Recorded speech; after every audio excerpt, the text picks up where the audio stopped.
We'd like to thank everybody for coming out to our Take Back Walland meeting. Small showing, but we're glad the guys came out that did come out. The Sheriff's Department and the mayor's come out in force to really extend their hand to try to help us. So at the very least, let's talk to our neighbors about this. Maybe next time we get more people involved. That's okay right now. You guys are here, and that means a lot. So some people are at least interested in making some changes around here. And they've already donated us a couple of nice signs for the community. And we will be getting some more of these. But I guess without further ado, we'll introduce our mayor, Ed Mitchell, and let him start from there. And we'll be here for any questions or anybody's got, and just kind of keep it informal. There you go. All right. Thank you, Mayor. Well, first of all, I want to thank y'all for asking us to be here tonight. I'm a big believer that citizens ought to be involved in their government and in their community. The problem is you just don't see it very much. For some reason, the people have an attitude that it's somebody else's problem and not theirs. I think it was never more evident last election we had for a property assessor. I don't know how many people in the course of the last 2 years has told me about their disappointment in what their property rates were and what their property taxes were. And out of 75,000 registered voters, only 10,000 people showed up to vote for the property assessor. So that tells you what the apathy is.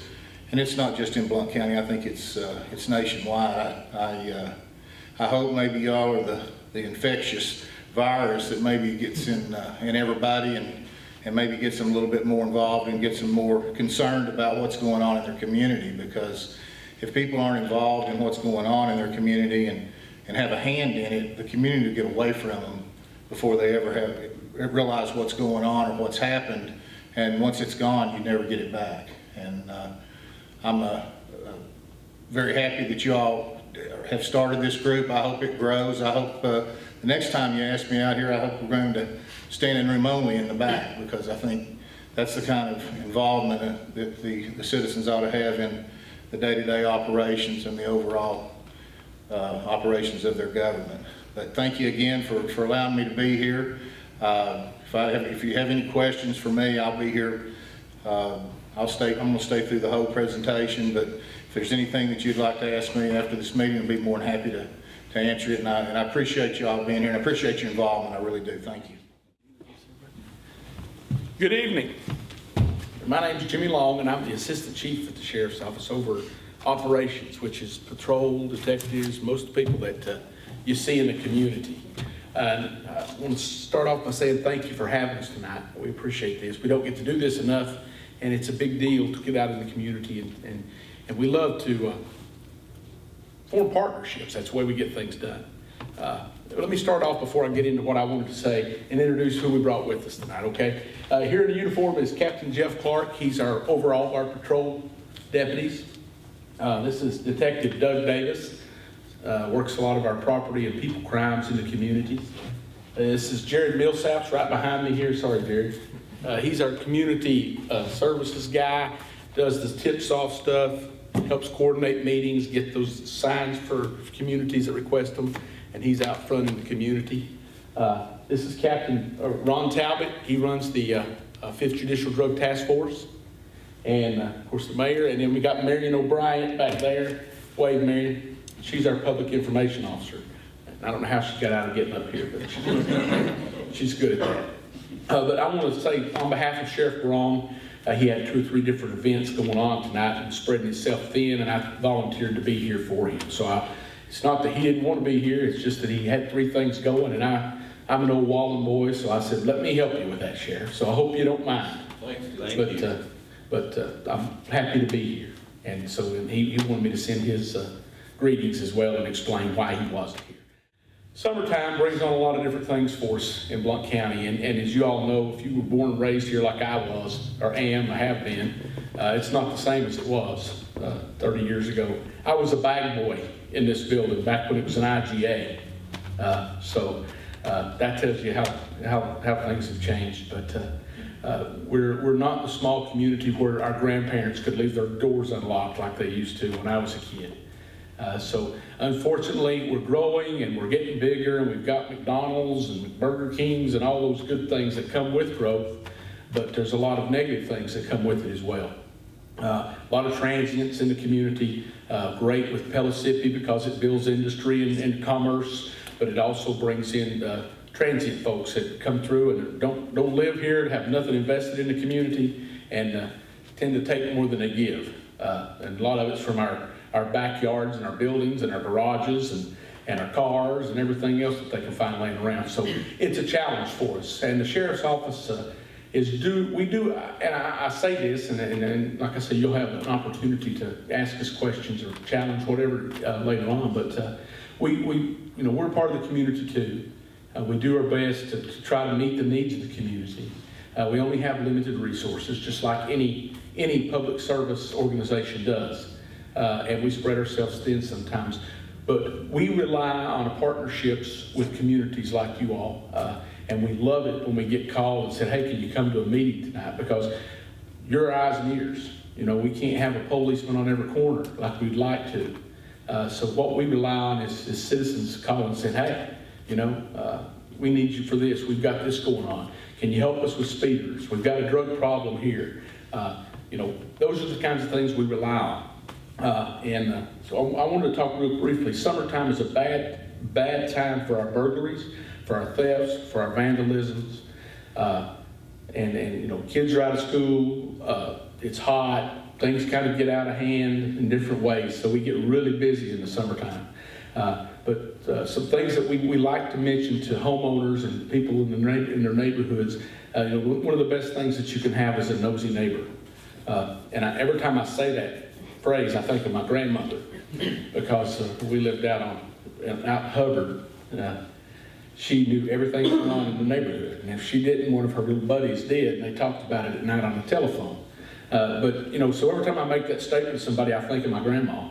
But it's true. You need a good nosy neighbor. They need to know what cars need to belong in your driveway and what's strange, what shouldn't be there, what hours you go to work and come home, so they can help you watch things. You need to be able to tell them when you're going on vacation and have them pick your paper up out of the mailbox. So it's not packed full and some thief drives by and says, well, they're gone. They picked up their newspaper in a week. So those kind of things help. You need to be conscious of that. Some other things, one of the simplest things that helps us with property crimes is lighting. People don't have enough lighting around their house. Those little motion lights that you can buy, and I just bought one for my house about a month ago. It was $9 and something at Lowe's, and I'm not pitching for Lowe's. You can get them at Home Depot too. But it's a little motion sensor light, goes on the corner of your house. You stick two $3 floodlight bulbs in it. And if a dog walks by, it pops on. That's unbelievable. Lights deter thefts, especially at night. So lighting around your house, whether it's one of those big poles you get from the light, from the power company, or just those kind like I mounted on the corner of my house. Those are big help when it comes to deterring thefts at nighttime. Another thing is keeping your shrubs and your trees trimmed. If we're driving through and you got a big old bushy tree in front of your yard, we can't see if somebody's crawling in or out of your window. Keep them trimmed down low so that when we go through and shine the light, we'll notice something right away. Those kind of things. People don't think about that very much. A big safety issue is when you go to purchase locks or things for your home, don't skimp on the price. Good deadbolts are worth every cent you pay for them. They need to be seated not only in the door frame, but all the way through the door frame into the stud where your door is mounted. And some of you guys that's done that before know what I'm talking about. Into the actual stud that's in the wall. And they make good quality door locks. We tend to, as expensive as things are nowadays, we tend to do that sometimes. But every exterior lock on your house should have a good, solid, quality deadbolt. Because that could make a difference in the time to call 911 or not if somebody tries to kick it in. There's a lot of other things that go on in the community, and we just ask your diligence, your patience, your understanding. We deal with issues all the time where we fall short, and we try to fix them. So what I want to convey to you this evening is, it's our community too. We're partners with you. I would rather you call us and fuss at me, and I know the sheriff would, than for you to get mad and call your neighbor and fuss and not let us know what the problem. Call us so we can fix it, is what I'm asking. You know, we'll listen to you, and if we're wrong, we'll fix it. And we'll do our best to try to accommodate you.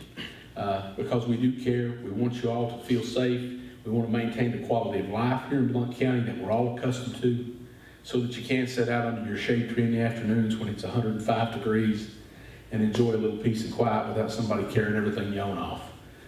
So please, if you don't remember anything else I said tonight, please just, if you got a problem, if there's a concern, if there's something that you don't think we're handling the right way, pick up the phone and give us a call.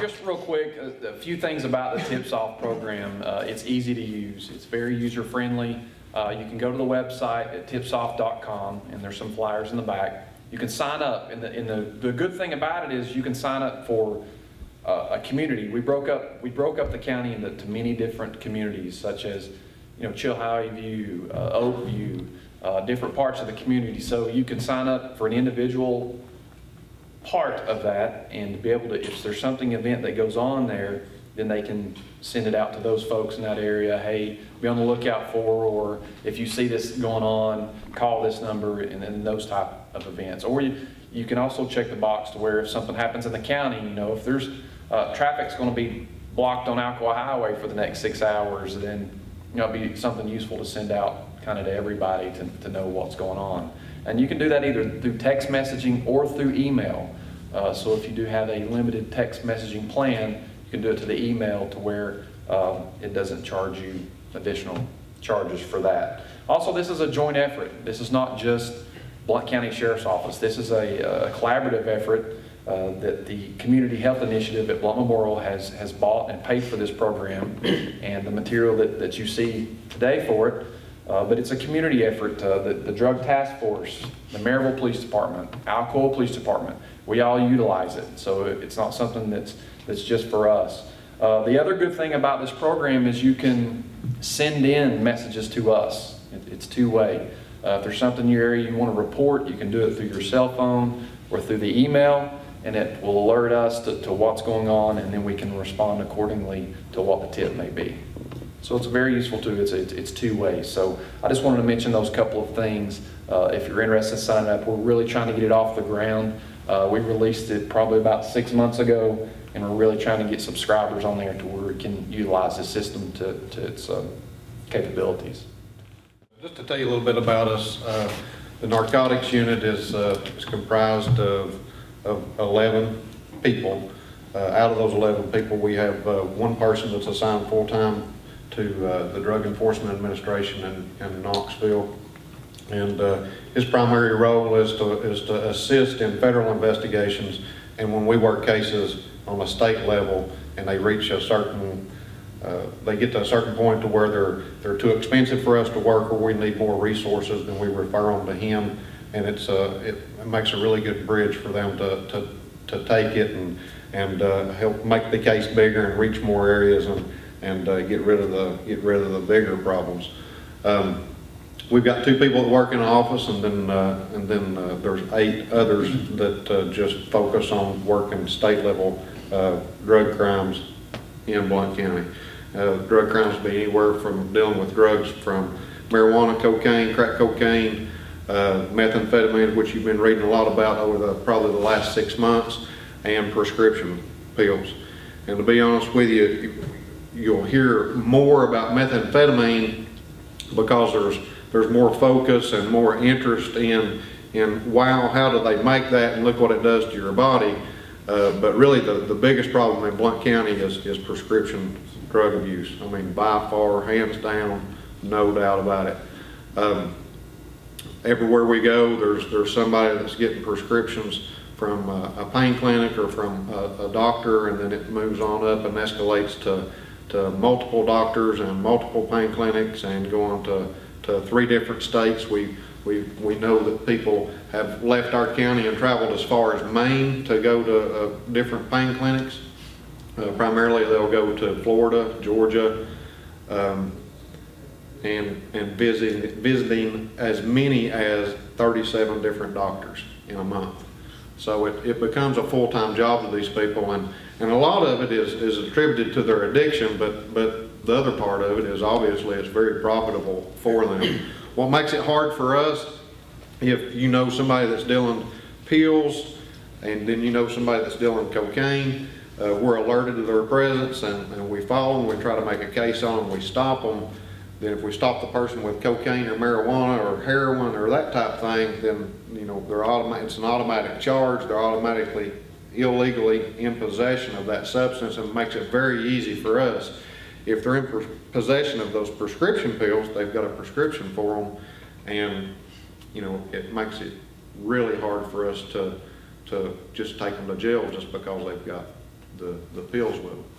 So our hands are really tied on a lot of those cases, and that's one reason I think that they've become very popular.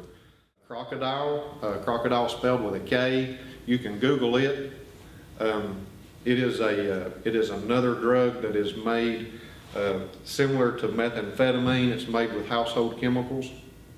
It become very popular, and as you read on the internet, you'll learn how big of an epidemic that it become. It started in Russia, and as of about 4 months ago, they started seeing the first of it in California. Once that gets here, it is probably 3 or 4 times worse than methamphetamine, and it literally, not to try to be gross, but it literally rots the body. And as you Google it, if you're very interested in it, you can look at the pictures and stuff from the people who have abused it in Russia, and you'll see how bad it is. So one time or another, we had 11 meth labs in 2011. We've had, for the entire calendar year, we've had a total of 14 so far in less than 6 months this year. So there is a rise, but there's a rise on other drugs too. So, hopefully we won't work another meth lab for the rest of this year, but who knows? I mean, it's just we mainly work stuff that is proactive enforcement. So if we've got intelligence that a group of people are doing certain things, then we will work that from several different angles. I did bring with me tonight a mock meth lab. It is, I've got it out in the truck, and as soon as we get done, I'll bring it in for everybody to look at.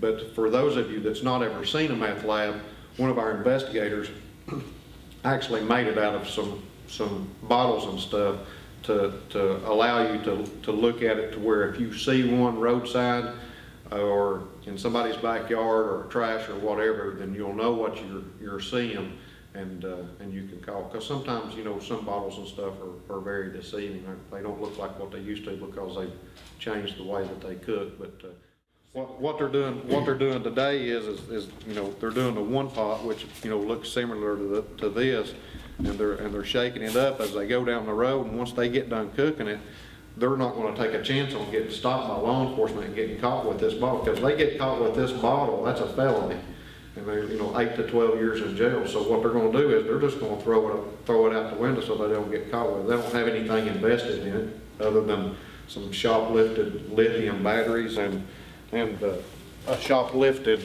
coal pipe that they've got the ammonium nitrate out of, and that's it. So they're going to throw it out, and then one of us or one of you may find it in a ditch while we're walking the road, or coming out of our community. But yeah, finding them mobile, we found 14 today.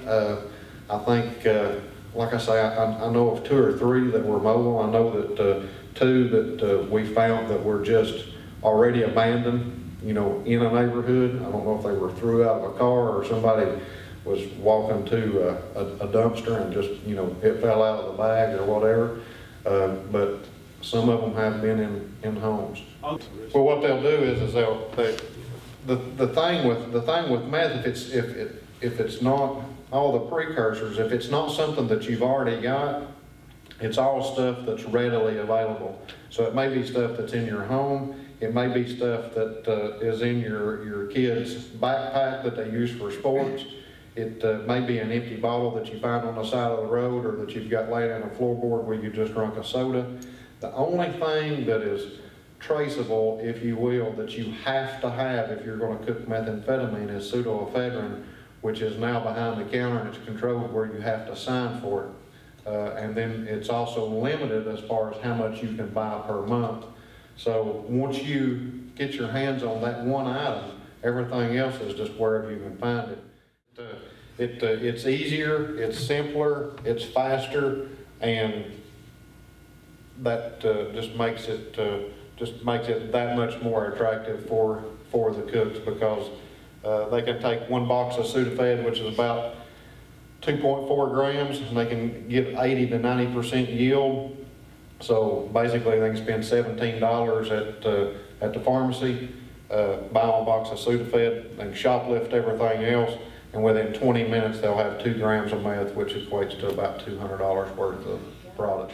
Find one of these bottles, of course it's obviously not only dangerous for you all, but it's dangerous if another individual were to find it and were to pick it up, because these bottles typically will have acids in them, so if they're spilled on somebody, they'll burn their skin. Small child obviously can, be harmed by that. As well, this, of course, this is a homemade version. You'll see the black specks, and what these black specks are is they mimic the look of what lithium strips will look like inside the bottle. So they'll take lithium batteries that they might steal at the checkout. They'll peel the batteries open and get the lithium out of them and drop the strips down in it. And that's fine, because once they cook and it starts going through its volatile reaction, and they cook and they get their product and they throw that bottle out the window, then if somebody opens that bottle, and say if it's raining, we've been to meth labs before, and when you do them in the rain, you have to spread tarps and get under shelter and stuff like that, because of those lithium strips getting water in them, then they'll react and they'll actually catch on fire and sometimes blow up. So it's, say for instance, a child found the bottle and opened it up in the rain, or there was water in the ditch, and the first thing they do is, they want to scoop up some water with the bottle, then it's going to react with the lithium strips that's still in there. So I seen the neatest thing a few months ago was a burglary out of county, where the homeowner had went to Bass Pro Shops and bought a big game camera, motion activated big game camera, and actually got 10 pictures, high def pictures of the people that burglarized his home and stole some stuff, and all he done, he just turned the pictures over to law enforcement agencies. So that's a very inexpensive way. Most home burglaries are, what, 3 to 5 minutes or less, maybe? Yeah. If you had an alarm system, just hypothetically, if you had an alarm system and lived on Ella Joy Road, and we had a car coming from Knoxville Highway, your alarm went off, dispatch was notified, we responded immediately, and was really driving fast, and it took us 4.5 minutes to get there. They're going to be gone. But your $200 camera or less would probably take 10 to 20 pictures of them before they got away. So just, that's another thought. And one thing that we see from other narcotics units across really not just across Tennessee, but other states, is, of course, we deal with people that are addicted to drugs every day, so they're looking for a way to make a fast dollar to steal your $2,000 trailer, and they'll sell it for a $50 pill. And then they'll turn around and they'll break into your neighbor's home the next day to steal something else and get another $50 pill. But what they'll do is they'll mailbox fish. And what I mean by that is they'll come through like a first of the month or middle of the month whenever you're paying your bills, and they'll take where you're making your payments out of your mailbox, and they'll take your checks, and any check that you have written that was not written with a gel ink pen, they will wash that check in fingernail polish remover, and they automatically have a blank check. So any checks that you write, that you pay your bills with, write it with a pen that's got gel ink in it, because gel ink can't be washed with fingernail polish. but they'll take that check and they'll trace your signature with a pencil. They'll wash it in less than a minute, and they'll let it dry, and then they've got a blank check with your signature on it. So then of course you have other crimes that follow that with identity theft and bank accounts and that type of thing. But those are two big things right there that we see every day.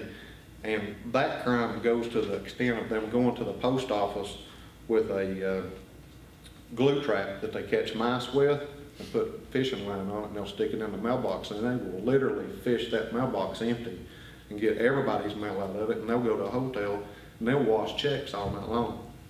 So that's just food for thought. Like Captain Talbot said, I do handle patrol, traffic, and school resource officers. That's my main function is those guys and gals in those areas. I guess we're kind of where the rubber meets the road, because all the crime starts in the community, and then you make a phone call to 911, and one of our officers comes out and you have contact with that officer at that point. Hopefully the contact that you are having, if you have to have contact, it is good contact, we hope. If it's not, please call. We're about customer service. We always have been, and I think we always will be. That's our biggest philosophy there. Sometimes we fall short. We are human. We do make mistakes, and when we make mistakes, we'll try to correct our mistakes. We're not going to try to cover them up. Yeah, we're going to have disagreements sometimes in the community with folks and those kinds of things, but hopefully in the end we'll get that worked out. I don't want to steal any thunder. I'll let Detective Davis talk a little bit about kind of what I want to talk about that we're being faced with on patrol.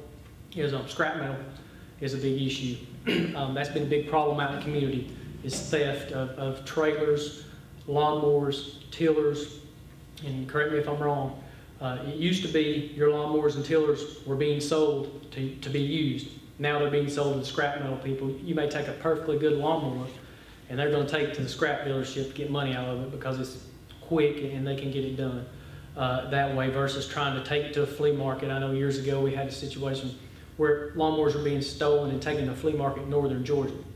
Well, that's not the case anymore. They're still in tillers, lawnmowers, farm equipment, anything with any kind of metal that they can get their hands on, they're actually taken. So that's been a really big problem for us. Probably I'd say the last 6 months for sure, if not a little bit longer than that, but it's really starting to pick up in regards to that. And I know criminal investigations have been working themselves to death over that type of stuff. If you've seen in the paper, you've noticed that those are the kinds of things that will be taken out in the community. So that's been a big issue for us, is just trying to combat that. And as Chief Long said, the biggest thing you can do is be a good neighbor. The more eyes and ears that we have out in the community, the better off that we're going to be, hopefully, to be able to try to apprehend or stop those people when they're in the middle of being able to take your property and other citizens of Walland County. Hello, my name's Doug Davis. I work up the Criminal Investigations Division.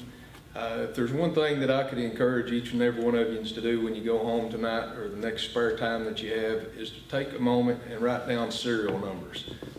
And when we talk about serial numbers, we think about television, stereo equipment, camcorders, regular cameras, which is all digital now just about. But also think of your lawnmowers, your rototillers, even your golf clubs. Just about every item that we have of value is going to have a serial number. I would also encourage you that if you have a jewelry box full of jewelry, to photograph it.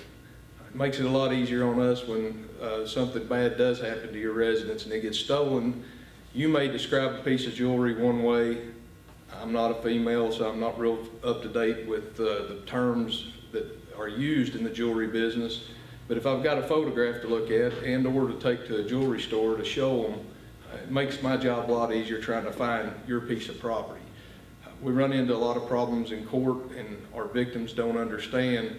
You may own a piece of property and you may know that that's your piece of property, but the problem is there's a couple of million of those manufactured every year. If we don't have a serial or nothing or something to go by, we can't just go to court and say it's his because he said so. It don't fly. And that's something else a lot of victims don't understand, is when we go to court, we have to be able to prove it. And our hands get tied to what the law will allow us to introduce into evidence and things like that. So serial numbers are a great big help. The scrap business is booming, and that's because the price of scrap's gone up. And I don't know how many people know, but a vehicle that's over 10 years old, the people don't even have to have a title to sell it. And that's through Tennessee state law. It's nothing to do with us, and it's nothing to do with the scrap dealers, although they are required to do certain things. And we're actually putting some cases together on some of them at this time where they're violating what TCA says they're required to do. We're also working with the jewelry stores and the scrap gold business. You see just about every store on every street in town is buying scrap gold. Gold and silver is at an all-time high in value, so they look at gold as cash. I mean, it's just instant cash. And I would also encourage, like everybody else has, to be a nosy neighbor. You see a car at your neighbor's house, even if it's their kids or their parents, I don't think they're going to get upset at you if you don't recognize the car, to go over and find out who they are. Write a tag number down. We're confronted with the patrol almost daily. Well, I seen a car over there and I knew it didn't belong, but I wasn't going to get involved, or I didn't write the tag down. If that was your house that was getting broke into, I think you'd want your neighbor to do something proactive to help us get started. We've got to have a place to start. And you start appearing around these people's houses, the bad guys notice that, and they'll go to another community. And hopefully we'll get them out of our county and into another county. And you guys are doing a great thing trying to get that started here tonight. Again, guys, I'd like to thank everybody for coming out. I know it's a small crowd, but at least people that are here that care. So tell your neighbors, let's try to spread the word. We really appreciate these guys. I mean, they really went all out. So again, give these guys a good hand and try to help them, call them, use the phone numbers and all the resources they gave us. A lot of us were born up here. Our kids are being raised up here. Let's try to turn this place back into what it was when we all grew up here. And Jim Long was bagging groceries out here. It's the good old days. So, thanks again for everybody coming out. I really appreciate you guys.